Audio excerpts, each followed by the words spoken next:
Well, the first thing we have to sort out there is, well, what do you mean by self? And people make memes about me because I'm always asking for word definitions. But, and it annoys people because they think, well, it's just, you know what that means. It's like, is God real? What do you mean by real? Well, you can't ask that. It's like, well, then you can't ask your question either. What do you mean real? Well, everyone understands that. It's like, really, we do we? We understand what's real. We've got that nailed down. What you're really asking is something like, here's what I am insisting that you regard as real, which is usually something like an objective materialism. Does God fit into that category? It's like, well, that's a completely different question than the one you asked. No, perhaps, is the answer to that question, but you didn't formulate the question reasonably, because when you formulate a question like, is God real? God's a mystery in that question, and so is real. And you don't get away with the axiomatic presupposition that you've got real nailed down and all we have to do now is mop up God. It's not reasonable. It's not acceptable in the least. It's just a trick, and it's not a very sophisticated trick. And so in this situation, selfishness versus self-care, well, I think really the issue there is the definition of self.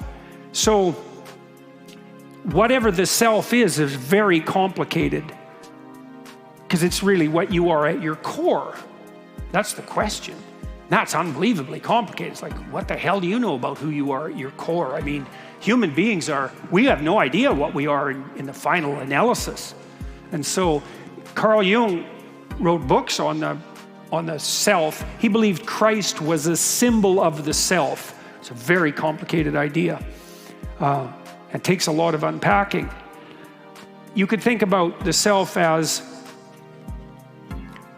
what it is that has demands right now.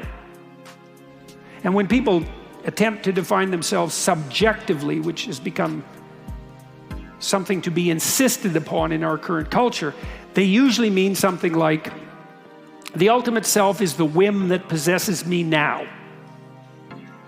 And that's a dubious proposition. What the whim that possesses you now is more accurately conceptualized as a fragmentary self.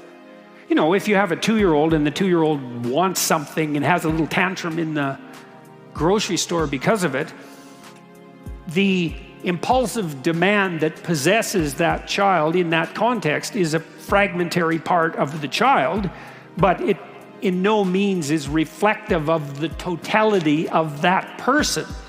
And then you might ask yourself, well, what's the totality? And well, as I said, that's a very complicated problem, but the totality of a person is certainly their iterations across time.